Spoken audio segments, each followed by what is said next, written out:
Kakinada depot సంబంధించి మరి ఈ మధ్యకాలంలో ఎక్కువ మంది కోవిడ్ బారిన పడటం, మళ్ళీ అందులో మన సిబ్బంది ఎక్స్పైర్ అవ్వడం కూడా జరిగింది.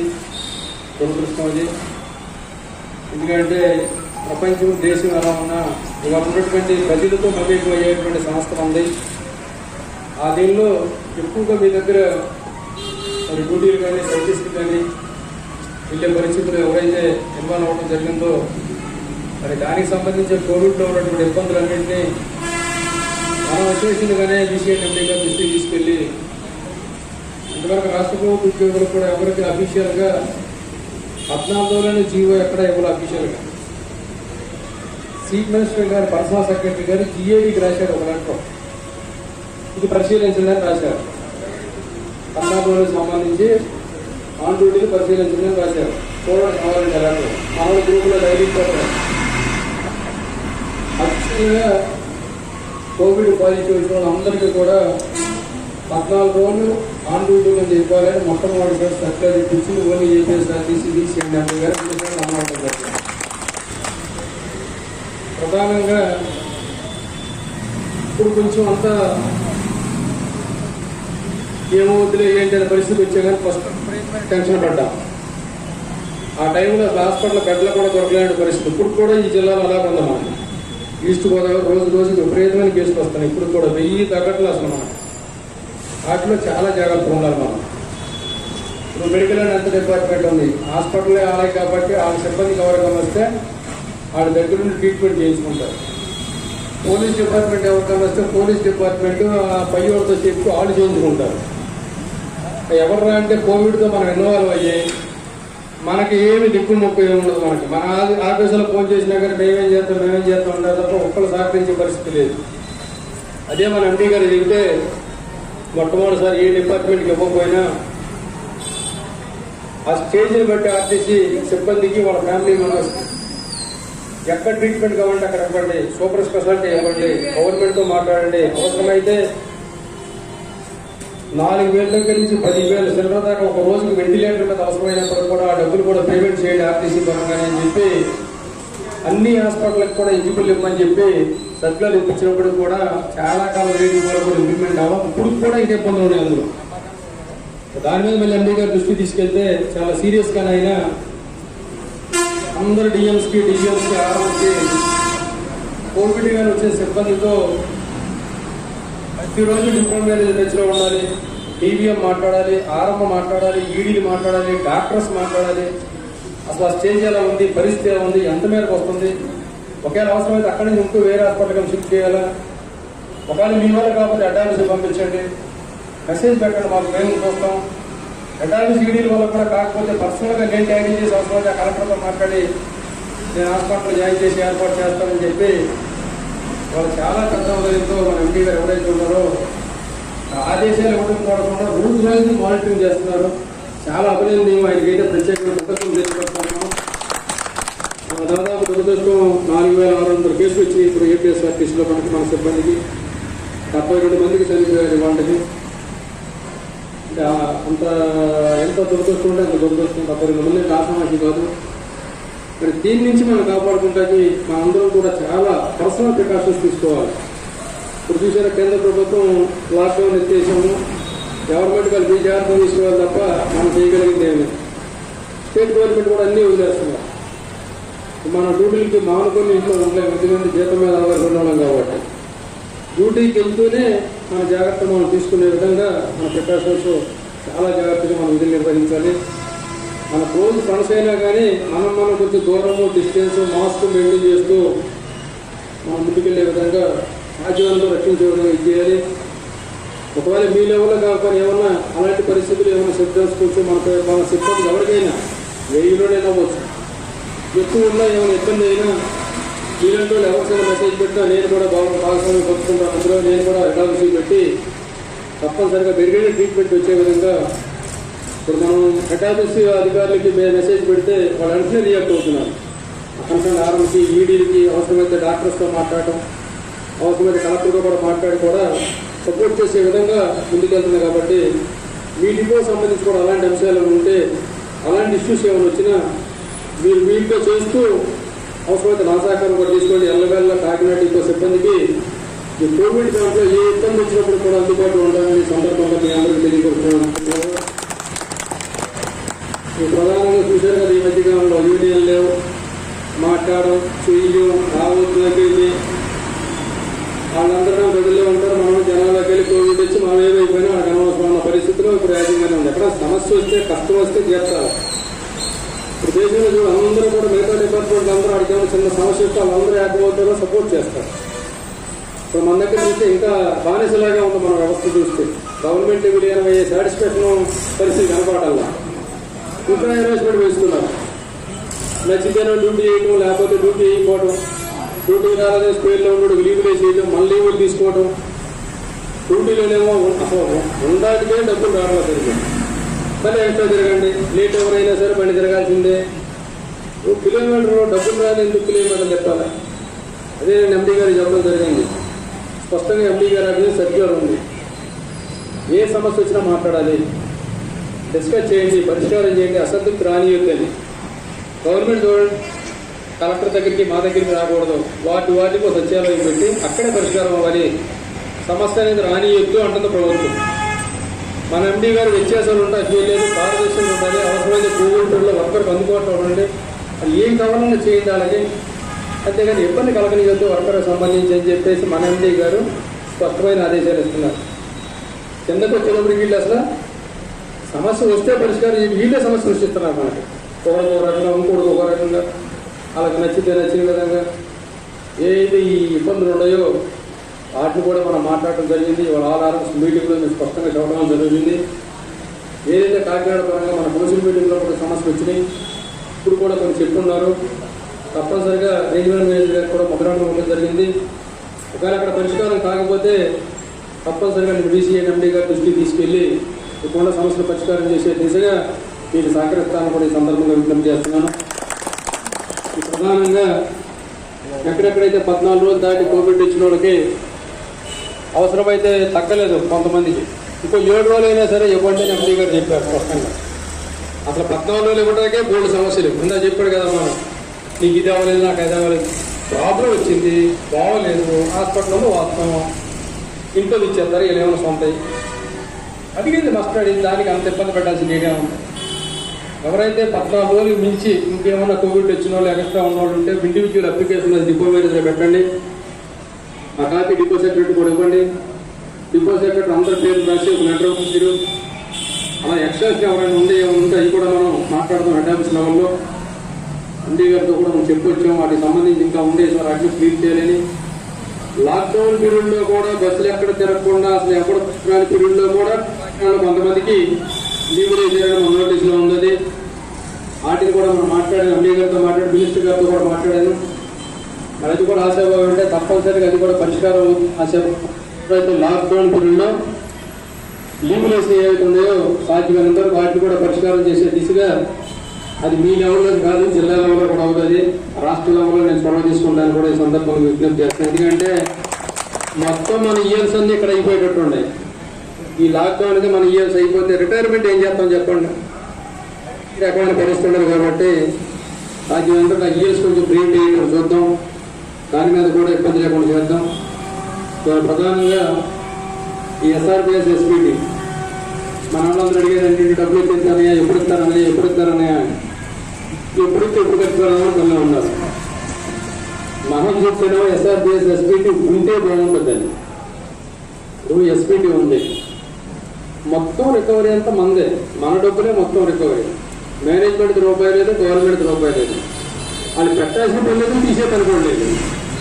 దాన్ని కంటిన్యూ చేయడానికి వచ్చిన ఇబ్బంది ఏముంది, అది ఎత్తేసిన రికవరీ ఆపారు. దాదాపు 127 కోట్లు ఎంత ఉంది మంది టోటల్ అమౌంట్. మనందరికీ వడ్డీ తెచ్చినా సరే 87 కోట్లు ఉంది. మిగతా డబ్బులు ఏం చేస్తారు, అసలు ఇది ఎందుకు ఇవ్వాలి? ఇక మన సోదరులు ఉన్నారంటే ఇచ్చేయండి ఎన్నమీ పెట్టింది కాబట్టి అది తీసేయాలి. మనం ఉంటామంటే ఏదో అన్నయ్య పోతే పోయింది, ఎంత కొంత ఇచ్చేస్తారు, ఏదో వాడేసుకుందాం కదా అని మన వాళ్ళు ఉన్నారు. అప్పుడు మీద ఎప్పుడు వస్తాయి మంచి స్కీములు వదులుకుంటే తర్వాత ఇబ్బంది పడతాము. వచ్చి ఒక 56,000 ఎంతో ఉంటాయి మన దగ్గర. చెప్పు నీకు ఒకటి ఉంటే వారం కూడా అవుతాయి చేస్తారు. దాన్ని ఎస్ఆర్బిఎస్ మనము మేనేజ్మెంట్ ముందు పెట్టుకుంటారు. పెన్షన్ స్కీమ్ కాదు, అది బెనిఫిట్ స్కీమ్. అది ఉంది కాబట్టి పెన్షన్ వస్తుందని తీసేయాల్సిన నీడే. ఇప్పుడు జగన్ గారిని సిపిఎస్ రద్దు చేస్తున్నారు. అది రద్దు అయ్యి ఓపీఎస్లోకి వస్తే కానీ పరిష్కారం కాదు. మన దగ్గర ఉన్నాం, మనం 1/1/2020 నుంచి వచ్చి నువ్వు జాయిన్ అయ్యావు కాబట్టి నీకు సంబంధించి సిపిఎస్ వర్తిస్తుంది అంటారు. 1/1/20కి గవర్నమెంట్ తీసుకుంది. దానికి ముందు 30 సంవత్సరాల నుంచి జాయిన్ అయిన ఉన్నారు మన దాంట్లో. ఇప్పుడు బుక్స్ అని చెప్పి నీకు సిపిఎస్ అంటే ఎలాగ అవుతుంది? గవర్నమెంట్ విలీనం చేస్తే 1/1/20 కానీ డేట్ ఆఫ్ అపాయింట్మెంట్ క్యాలిక్యులేట్ చేయాలి. అలాంటి సమస్యలు పెన్షన్ సంబంధించి కానీ, డేట్ ఆఫ్ అపాయింట్మెంట్ సంబంధించి కానీ, పే ఫిక్సేషన్ సంబంధించిన డిఫరెన్స్ కానీ, ఎలవెన్సెస్ సంబంధించినటువంటి డిఫరెన్స్ కానీ, కొత్తగా గవర్నమెంట్కి ఇచ్చే పే ఫిక్సేషన్ సంబంధించి మనకు ఉన్నటువంటి డిఫరెన్స్ కలిపే దాంట్లో కానీ అనేకమైన సమస్యలు గవర్నమెంట్లో ముడిపడి ఉన్నాయి. కోవిడ్ రావడం వల్ల మనకి ఇది ప్రధానమైన సమస్య అయిపోయింది. మాట్లాడటానికి కానీ, డిస్కస్ చేయటం కానీ, ఫైనల్ చేయటం కానీ గవర్నమెంట్ దగ్గరికి వెళ్ళేదన్న విషయం మాట్లాడాను. ఒకసారి కాకినాడలో ఉన్నసారికి ఈ సమస్య అన్నాను. ఈ కోవిడ్ టైంలో సిఐడి గురించి మాట్లాడితే ఏం ప్రాబ్లం ఉందండి చెప్పు అనేది కోవిడ్ అందరికీ పనిచేస్తుంది. కాబట్టి కొంచెం వీళ్ళు ఎక్కడితే యాక్షన్ చేస్తాను కొన్ని సార్లు కొన్ని డిపోల్లో. ఇప్పుడు అంతా రెస్టోర్ అవుతుంది కాబట్టి ముందే ఎండీ గారు వాళ్ళ మీటింగ్లో స్పష్టంగా చెప్తారు, ఎంతవరకు ఆపరేషన్ ఉండడం అంతవరకు చేయండి. ఓటీ డ్యూటీలు చెప్పడం, ఓటీలు ఇచ్చేయడం, ఒక ఇబ్బంది పెడతాం అనేది చేయొద్దని చెప్పడం జరిగింది. అవన్నీ నేను స్పష్టంగా చెప్తానండి. అది ఎంతవరకు వస్తుందో చూద్దాం. వాళ్ళ మీటింగ్లో ఆయన కూడా కొన్ని ఆదేశాలు ఇస్తారు. దాని తర్వాత ఎక్కడైతే మీ కాకినాడ ఎక్కడెక్కడ ఏ సమస్యలు ఉన్నాయో వాటిని ఇచ్చేద్దాం. వాటి దృష్టితో పాటు నేను కూడా ట్యాకిల్ చేసి దాన్ని ఏ లెవెల్ అయితే ఆ లెవెల్లో మాట్లాడదాం.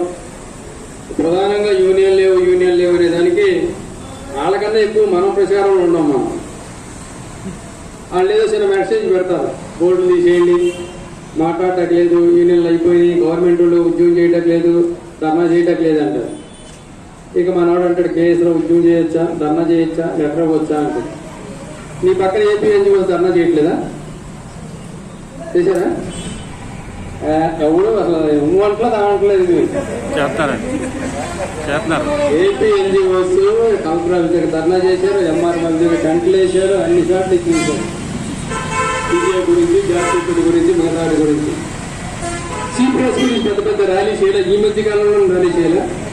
టీచర్స్ దగ్గర నుంచి అందరూ కూడా మన గవర్నమెంట్ ఉద్యోగులు కదా, వాళ్ళు కూడా మనం కూడా మనం గవర్నమెంట్ ఉద్యోగులే. వాళ్ళు ధర్నా చేయడం కూడా మనం ధర్నా చేయడం లేదా? మేనేజ్మెంట్ కావాలని ప్రచారం చేస్తుంది, దానిలో మనం పడుతున్నాం. రూల్స్ అండ్ రెగ్యులేషన్స్ ఏదైతే ఉన్నాయో ప్రభుత్వానికి సంబంధించినటువంటి ఎంప్లాయీకి సంబంధించిన సర్వీస్ కండిషన్ దాంట్లో ప్రభుత్వ పాలసీకి సంబంధించి ఏదైనా నిర్ణయం చేస్తే దాన్ని వ్యతిరేకించకూడదు ఉద్యోగులుగా. సపోజ్ డాక్టర్ లోన్లన్నీ రద్దు చేస్తున్నాం, వాళ్ళకి ఎందుకు రద్దు చేస్తున్నారో మనం అడగకూడదు. ఎందుకు రద్దు చేస్తారో అదేంటి మా ఆర్టీసీ లాస్లో ఉన్న నీకు సంబంధించిన అంశం కాదు కాబట్టి మనం మాట్లాడకూడదు, దాని మీద పోరాటం కలగకూడదు. అంతేగాని డిఎం గారు అన్యాయంగా సస్పెండ్ చేసి, డిఎం గారు లీవ్ అబ్సెంట్ చేసి, మన డ్యూటీలు మార్చేసి, షెడ్యూల్ పెంచేసి, కిలోమీటర్లు పెంచేసి అది మాట్లాడొద్దు, దాని జనాలను తీసుకెళ్ళొద్దు, ధర్నా చేయకూడదు అంటారు. ఎవరన్నా సమస్య నువ్వు సృష్టిస్తున్నావు, పరిష్కారం చేయమని అడుగుతున్నావు, చేయకపోతే ఏం చేస్తావు? నెక్స్ట్ స్టేజ్ ఏదో ఒకటి తీసుకోవాలి కదా. మన వర్కర్లు అందరూ చేసుకుంటూ వెళ్ళిపోతే కావాలి కూర్చోలేం కదా మనం. ఇప్పుడు ఉద్యోగం చేయొద్దు అనేది ఏదైతే మేనేజ్మెంట్ ఉందో దానిలో పడాల్సిన మీడియం లేదు. కాకపోతే ఎందుకు మనం పాస్తా తీసుకోవట్లేదంటే అంచెలంచెల స్థాయి వ్యవస్థకు మీరు దాకా ఆర్టీసీ వరకే మనం డిఎం సమస్య వస్తే డిబిఎంకో ఆర్ఎంకో వీడియో చెప్పాలి. ఇప్పుడు నీ సమస్య వీడు ఈ ఛానల్తో పాటు గవర్నమెంట్ ఉద్యోగం కాబట్టి ఎంఆర్ఓ దగ్గర నుంచి, ఆర్టీఓ దగ్గర నుంచి, కలెక్టర్ దగ్గర నుంచి, ప్రిన్సిపల్ సెక్రటరీ ట్రాన్స్పోర్ట్ దగ్గర నుంచి ఈ ఛానల్ కూడా ఉంది. నువ్వు ఎవరికైనా చెప్పడానికి రెండో ఛానల్ ఆయన అనుకుంటున్నాడు, ఎక్కడ లేదనుకుని పాపం వీళ్ళందరూ. నిన్న దాకా ఒక ఛానల్ 2 ఛానళ్ళు ఉన్నాయి మనకు ఓపెన్ చేయడానికి. ఎక్కడైనా రిప్రజెంటేషన్ చేయడానికి అవకాశం ఉంది.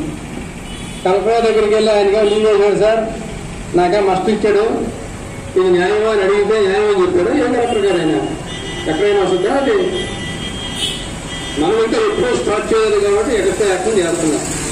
దాని గురించి ఏం టెన్షన్ పడవుతున్నాం లేవు అనే దానికి సమాధానం అతి త్వరలో స్పష్టంగా వస్తుంది.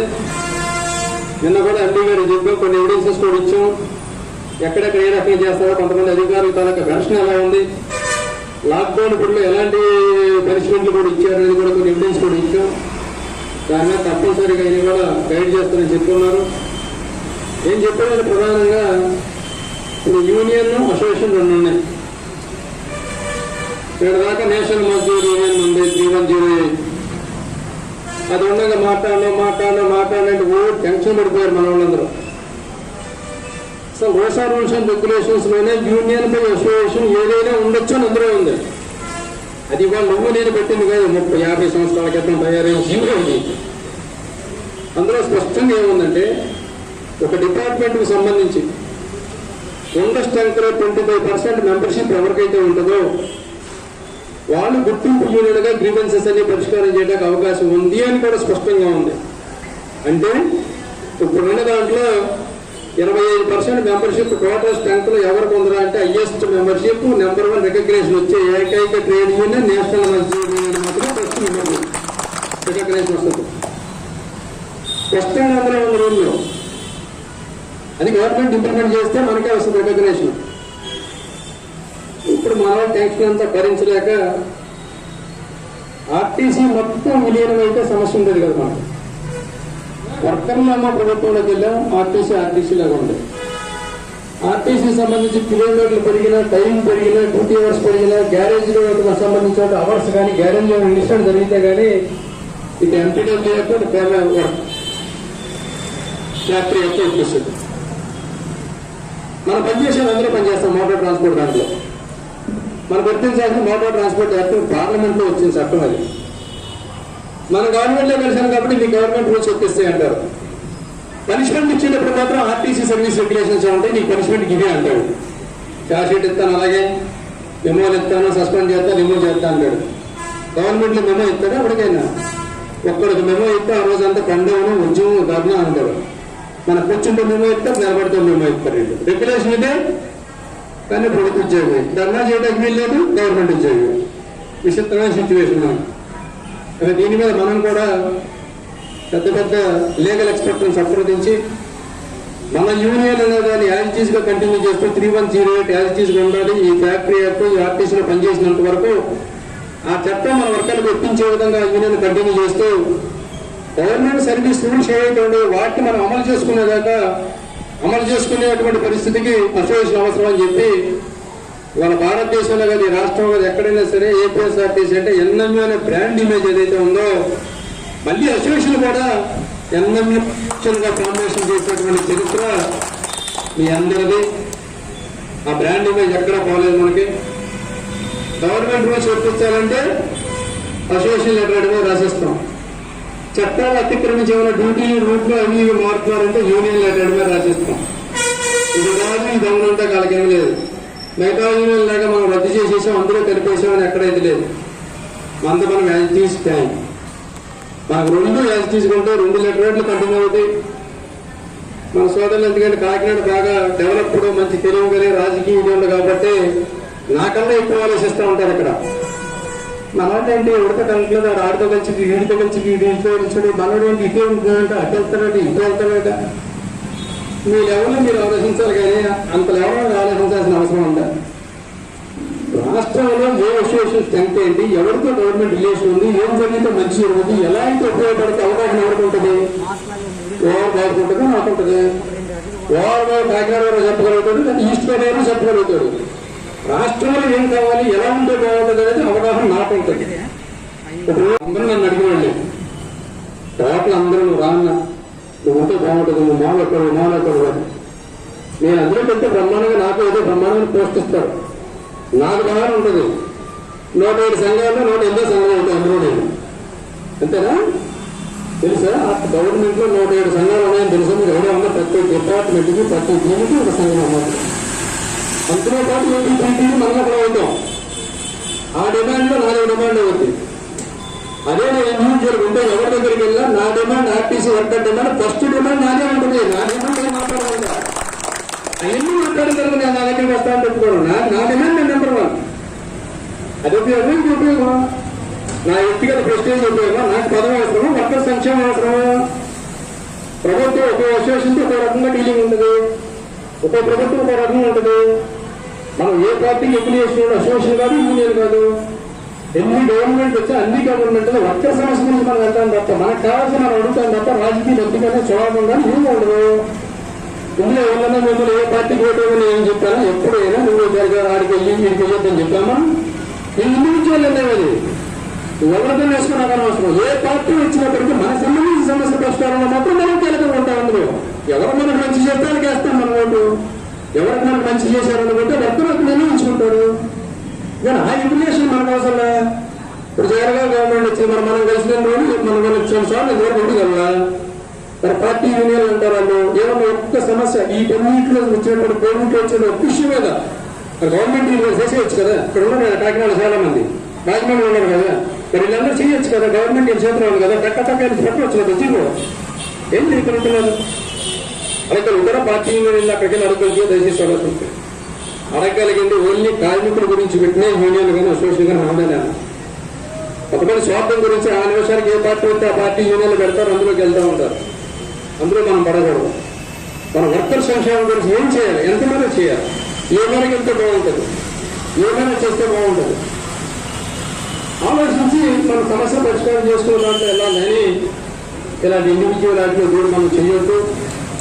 దయచేసి ఇక్కడ కూడా ఎక్కడ రెండు సార్లు డ్రైవర్ స్టేషన్ కండక్టర్ స్టేషన్ రకరకాల అందరం కలిసి ఉంటేనే మన ఇబ్బంది పడుతున్నారు. మేనేజ్మెంట్ సపరేట్గా ఉంటే బతకనిస్తారా మనల్ని చేయగలుగుతారు. పక్కన మీరు వాడుకుంటారు అంతే కొంచెంసేపు, మీతో 12 సేపు వాడుకుంటారు. నీ ఆపరేషన్ కావాలి వాడుకుంటారు, నీకు దెబ్బ వచ్చింది వీళ్ళు వాడతారు. మేనేజ్మెంట్ అయినది ఎన్నిసార్లు పెట్టలేదు, ఎన్నిసార్లు తీసేయలేదు. మళ్ళా లోపాలు సరి తీసుకుందాం. ఇప్పుడు కంపెనీలో లోపాలు ఉన్నాయి, లేదా రీజనల్ కంపెనీ లోపాలు ఉన్నాయి, నాలో లోపాలు ఉన్నాయి, మనం సరి చేసుకుందాం. నాయకత్వం బాగోలేదు లేదా మార్చుకుందాం. ఉండ సంఘాన్ని ఉండ యూనిట్ని దెబ్బతీసుకునే విధంగా మనం వెళ్ళకూడదు. ఎక్కడికి కూడా ఆ దిశగా మన ప్రయాణం ఉండకూడదు. మనకి చేయాల్సిన ఇంకా చాలా ఉన్నాయి. మనకి ప్రభుత్వంలో విజయాలనే మాటే తప్ప మనకు కొత్తగా అనుకున్నటువంటి ఏమి ప్రయోజనాలు కనపట్ల. మనకి ఇవన్నీ బెనిఫిట్ చేసుకోవాలి. ఇప్పుడు మనం వీటన్నింటి లాక్కోవాలి. మనం ఏపీజీఎల్సీ స్కీమ్ ఏదైతే ఉందో మ్యాక్సిమం ఈ నెలలో ఆ స్కీమ్ ఇంప్లిమెంట్ అవుతుంది. ఆల్రెడీ నిన్న మాట్లాడడం జరిగింది. ఇప్పుడు వరకు 72 మంది చనిపోతే 42 మంది మాత్రమే రికార్డ్స్ వచ్చినాయి. రికార్డ్స్కి ఆ రికార్డ్స్ అన్ని గవర్నమెంట్ పంపారు. మన ప్రిన్సిపల్ సెక్రటరీ గారు ఎండీ గారు కాబట్టి ఆయన రికమెండ్ చేసి పంపించారు. నిన్నే మన విండోడ్ హెల్త్ డైరెక్టర్ గారిని కూడా కలిసి రావడం జరిగింది. ఆయన కూడా రికమెండ్ చేసి ఫైల్ గవర్నమెంట్ పంపించడం జరిగింది. ఆ 50 లక్షలకు సంబంధించి అసలు మాట్లాడాడు ఊసెత్తున్నాడు లేడు ఎవరన్నా మనం పొందుకోవాల్సి వచ్చింది. అది ఏ స్థాయికి వెళ్ళామంటే మన ఎండీ వాళ్ళగా రికమెండ్ చేసి ఒప్పుకున్నా సరే అవ్వకపోతే ప్రిన్సిపల్ సెక్రటరీ లెవెల్లో కూడా అవ్వలేదు. సీఎం పొజిషన్లో ఉన్నటువంటి మన ఆర్టీసీ రవాణా సెక్రటరీ గారు దృష్టి తీసుకెళ్ళకపోయింది కావాలి.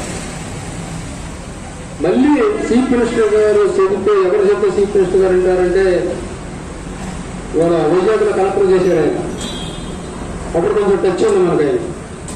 ఆయన కూడా సీఎం పొజిషన్లో నెంబర్ 1. ఆయన ఏం చెప్తే అదే సీఎం గారు చెప్పిన పరిస్థితి. ఆయన దగ్గరికి వెళ్ళి చెప్తాం మన బాధ్యత పరిస్థితిని. ఆయన నాకేం సంబంధం అన్నాడు. వెళ్ళేది నువ్వు నా దగ్గరికి ఎందుకు వచ్చావు, నీ డిపార్ట్మెంట్ చూసుకోండి వేరే ఉన్నారు కదా. భగవంతుడి దగ్గరికి భక్తులు ఎందుకు వచ్చినట్టు ఏం చెప్తాను సార్, నువ్వు నా భగవంతుడిలా కనిపించావు కాబట్టి నీ దగ్గరికి వచ్చాను, నేను నా సమస్య నువ్వు చేయకుండా గౌరవం కావాలి. ఇంకా ఆయన ఏమన్నా అర్థం కాదు. మొత్తం మీద మొత్తం తీసుకొని బయట తీసి రికమెండ్ పంపించాడు. మనకు కావాల్సింది ఏంటంటే పేర్స్ పంపిస్తే శాంక్షన్ చేయడం కాదు. అందులో ఆ కాగితాలు లేవు, ఈ కాగితాలు లేవు, మనం రిజెక్ట్ చేసి ఈ చేసే పరిస్థితి మనకు కాదు. టోటల్గా ఇవాళ మున్సిపాలిటీ, హెల్త్ డిపార్ట్మెంట్, పోలీస్ డిపార్ట్మెంట్కి ఎవరికైతే కోవిడ్లో ఉన్నారు కాబట్టి వీళ్ళకి 50 లక్షలు వర్తించాలని జీవో ఇచ్చారు. దాని తర్వాత వార్డు వాలంటీర్కి కూడా ఇలా కోవిడ్ కింద తీసుకుంటున్నాను, వీళ్ళకి కూడా ఇన్సూరెన్స్ స్కీమ్ కవర్ చేస్తానని జీవో ఇచ్చారు. అలా ప్రభుత్వం ఏపీపీటీడీలో పనిచేసేటువంటి అందరి సిబ్బందికి కూడా 50 లక్షల ఇన్సూరెన్స్ స్కీమ్ వర్తించేటట్టు చేస్తున్నాను అని చెప్పి జీవో వస్తే ఆటోమేటిక్ గా అందరికి కూడా వచ్చే ఏర్పాటు జరుగుతుంది. కాబట్టి కాగితాలతో వీటితో కేసు ప్రాసెస్ లేకుండా నడుస్తుంది. కాబట్టి ఆ రకమైన జీవో వచ్చే విధంగా నేషనల్ మధ్యం ఈ నాటికి కూడా ఇంకా ప్రయత్నం చేసేటువంటి కీలక మాత్రం దాని బ్యాక్గ్రౌండ్ అంతా నీ అసోసియేషన్ అనేది మాత్రం స్పష్టంగా చెప్పదలుచుకున్నామంటున్నారు. ఆ ప్రవీణ్ ప్రకాష్ గారిని కలవంగానే ఆయన రాసేసి పంపించాడు. ఇక సోదరులు తెలిసి అయిపోయింది 50 లక్షలు మేము మాట్లాడేసాం తగ్గపెట్టేశారు. అందరూ మనవాళ్ళు ఏం చేశారు, జై అన్నమ్యూ మనవాళ్ళు తిరుగులేదు అది ఇదని పెట్టారు. మనవాళ్ళు మళ్ళీ మెసేజ్ పెట్టారు, వర్కర్ రాంగ్ మెసేజ్ ఉండకూడదయ్యా, అఫీషియల్ జీవో రాలేదు. ఇంకా అంగీకరించిన కింద స్థాయి నుంచి అంగీకరిస్తున్నారు కానీ అఫీషియల్ జీవో రాకుండా అయిపోయిందని మనం పెట్టద్దు.